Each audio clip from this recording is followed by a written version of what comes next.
지난 한 주간도 평안하셨습니까? 김태호 목사입니다. 오늘은 홍해와 요단강 세 번째 시간입니다. 지난주에는 히브리 노예들을 40년 동안 광야를 걷게 하신 하나님의 목적과 모세가 가나안에 들어가지 못한 이유를 살펴보았습니다. 이들이 광야를 걷게 된 이유는 하나님께서 이들을 낮추시고 줄이게 하셔서 하나님의 명령을 지키고 하나님의 말씀을 따라 살아야 한다는 사실을 깨닫게 만들기 위함이었습니다. 다시 말씀드린다면 하나님께서 자신의 백성을 훈련시키시는 목적은 사람들이 스스로 인생의 주인인 삶을 사는 대신 불꽃 같은 눈으로 우리를 살펴보시면서 우리의 필요에 따라 이른 비와 늦은 비를 주시는 하나님만 의지하면서 살게 만드시는 것입니다. 여러분, 만일 우리에게 하나님이 나의 삶을 불꽃 같은 눈으로 살펴보시면서 우리의 필요를 공급하신다는 사실을 믿는다면 우리에게는 두 가지 특징이 나타나게 됩니다. 첫째는 우리의 입에서 원망과 불평이 사라지게 됩니다. 우리가 원망이나 불평하는 이유는 우리가 우리 인생의 주인이기 때문입니다. 이를 성경은 자신의 생명을 사랑하고 그리스도를 섬기는 대신 자신의 배를 섬기며 자신의 배를 신으로 섬기는 것이라고 표현합니다. 그리고 불평하는 마음 깊은 곳에는 자신이 원하는 때에 자신의 밭에 물을 댈 수 있어야 하는데 그럴 수 없기 때문에 그런 것입니다. 그러나 하나님께서 우리의 필요를 공급해 주실 때에는 그저 자연스럽게 하늘에서 오는 비가 밭을 적실 뿐입니다. 그것도 시기와 양을 정확하게 맞춰서 말씀입니다. 그렇다고 우리는 아무것도 하지 않고 하늘만 바라보고 있어도 된다는 것이 아닙니다. 우리는 세상 사람들과 똑같이, 아니 오히려 더 열심히 밭을 갈고 씨를 뿌리고 수확하는 일을 해야 합니다. 그러는 한편 하나님께서는 하나님 백성들의 필요를 알고 적기에 적절한 도움을 보내신다는 말씀입니다. 그리고 이들의 앞에 가시면서 길을 내신다는 말씀입니다. 이것이 바로 하나님을 믿는 백성들이 인생을 살아가는 비결입니다. 그러니 자신의 삶의 무게에 지쳐 허덕이는 사람들에게 예수님께서는 수고하고 무거운 짐진 자들아 다 내게로 오라 내가 너희를 쉬게 하리라 라고 말씀하시는 것입니다. 그리고 둘째로 하나님께서 우리와 함께 하신다는 사실을 믿는 이들은 하나님과 화평한 가운데 살기 위해 노력합니다. 그럼에도 불구하고 우리를 절대로 포기하시지 않을 것을 기대하지만 우리가 자기 멋대로 살면서 하나님의 도우심을 기대하는 것은 나쁘끄러운 일이기 때문입니다. 우리에게 선을 행할 능력이 있다면 좋을 텐데 매우 불행한 사실은 우리는 선을 선택할 자유를 잃어버리게 되었다는 것입니다. 그렇기 때문에 우리에게는 구세주가 필요하고 이것이 바로 예수께서 우리에게 메시아로 다가오시게 된 이유입니다. 예수님의 다른 이름은 임마누엘이고 이는 하나님이 우리와 함께 하신다는 뜻이며 이것이 바로 성전의 의미입니다. 우리가 선을 선택할 자유를 잃어버렸다는 사실을 인식하는 것은 매우 중요한데 이는 다음 시간에 아담의 타락 사건을 말씀드리면서 다루도록 하겠습니다. 그리고 왜 임마누엘이 성전과 관계 있는지도 차차 배워나가도록 하겠습니다. 이제 광야 생활 40년을 지나가면서 원망과 불평을 입에 달고 살던 히브리 노예들은 광야에서 모두 멸망하고 말았습니다. 그리고 광야 2세대들이 요단을 건너게 됩니다. 다음 말씀을 보시기 바랍니다. 너는 언약궤를 맨 제사장들에게 명령하여 이르기를 너희가 요단 물가에 이르거든 요단에 들어서라 하라. 여호수아가 이스라엘 자손에게 이르되 이리 와서 너희의 하나님 여호와의 말씀을 들으라 하고 또 말하되 살아계신 하나님이 너희 가운데 계시사 가나안 족속과 헷 족속과 히위 족속과 브리스 족속과 기르가스 족속과 아모리 족속과 여부스 족속을 너희 앞에서 반드시 쫓아내실 줄을 이것으로써 너희가 알리라. 보라, 온 땅에 주의 언약궤가 너희 앞에서 요단을 건너가나니 이제 이스라엘 지파 중에서 각 지파에 한 사람씩 12명을 택하라. 온 땅에 주 여호와의 궤를 맨 제사장들의 발바닥이 요단물을 밟고 멈추면 요단물 곧 위에서부터 흘러내리던 물이 끊어지고 한 곳에 쌓여 서리라. 백성이 요단을 건너려고 자기들의 장막을 떠날 때에 제사장들은 언약궤를 메고 백성 앞에서 나아가니라.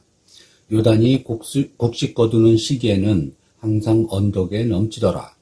궤를 맨 자들이 요단에 이르며 궤를 맨 제사장들의 발이 물가에 잠기자 곧 위에서부터 흘러내리던 물이 그쳐서 사르단에 가까운 매우 멀리 있는 아담섬읍 변두리에 일어나 한 곳에 쌓이고 아라바의 바다 염해로 향하여 흘러가는 물은 온전히 끊어지매 백성이 여리고 앞으로 바로 건널새 여호와의 언약궤를 맨 백성들은 요단 가운데 마른 땅에 굳게 섰고 그 모든 백성이 요단을 건너기를 마칠 때까지 모든 이스라엘은 그 마른 땅으로 건너갔더라.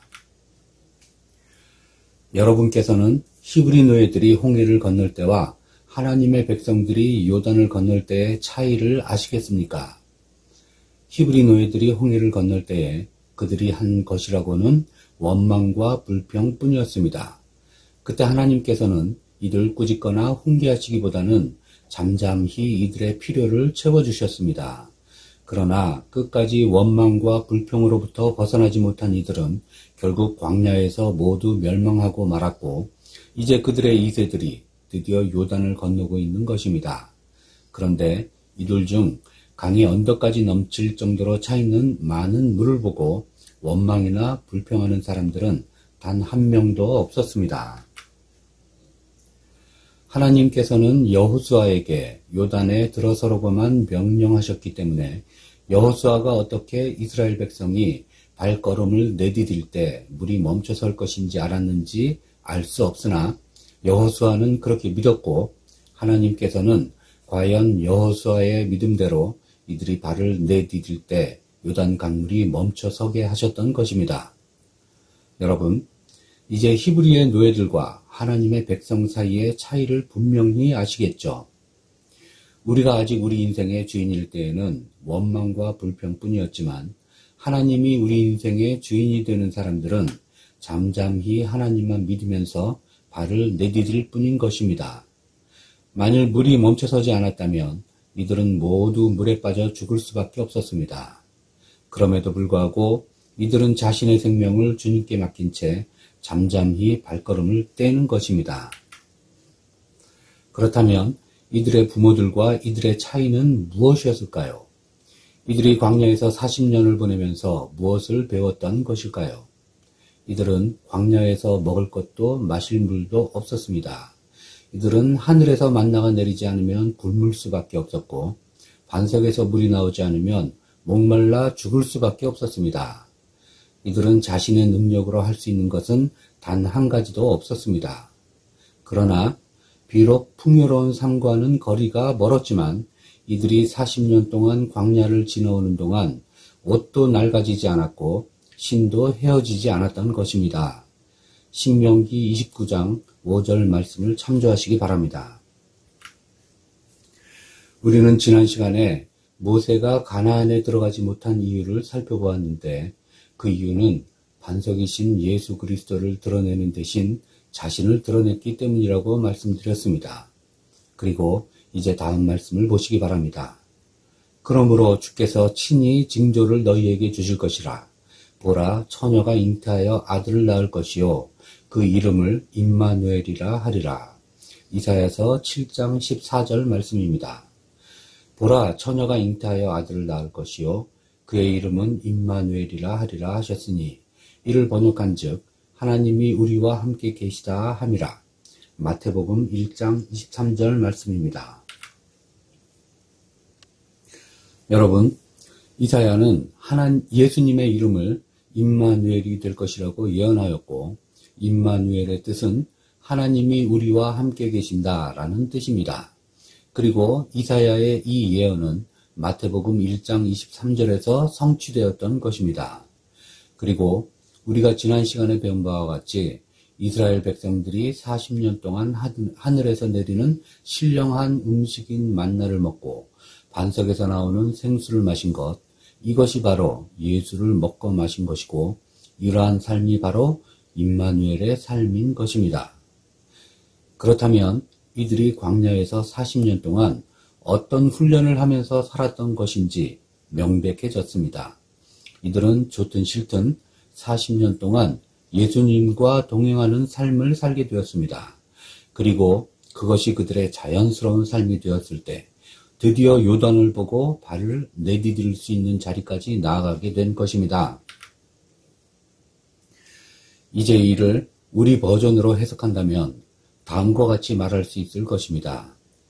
우리가 매일 말씀을 묵상하고 생수와 같은 은혜 가운데 성령의 도우심을 받아 그 말씀이 우리의 삶이 되도록 훈련하면서 살다 보면 우리는 어느새 예수님과 동행하는 삶을 살게 되고 요단강과 같은 세상의 장애물 앞에서 발을 내디딜 수 있는 믿음을 가지게 되는 자리까지 나아가게 된다는 말씀입니다. 이것이 바로 우리의 믿음의 선배인 에스더가 말하였던 죽으면 죽으리라의 믿음인 것입니다. 그리고 이것이 바로 성경이 말하는 믿음의 원리입니다. 우리가 우리 인생의 주인이 되는 것을 성경은 우리의 생명을 사랑한다고 말합니다. 그리고 이것이 바로 하나님께 나아가는 가장 큰 장애물인 것입니다. 그리고 그런 사람들은 결국 광야에서 멸망하였고 하나님만 의지하는 두 번째 믿음으로 나아간 사람들은 죽음을 초월하여 요단을 건너가게 된 것입니다. 그리고 이것이 바로 예수님께서 말씀하신 자기의 생명을 사랑하는 자는 잃어버릴 것이요 이 세상에서 자기의 생명을 미워하는 자는 영생하도록 보존하리라 라는 말씀의 해석인 것입니다. 우리 이 말씀을 청취하고 계신 모든 분들은 자신의 생명을 사랑하는 자리에서 벗어나 주님만 바라보고 의지하는 귀한 두 번째 믿음을 소유하실 것을 축복합니다.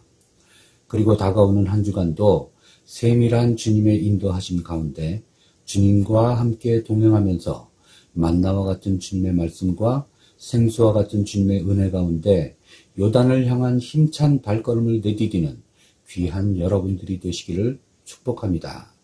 샬롬.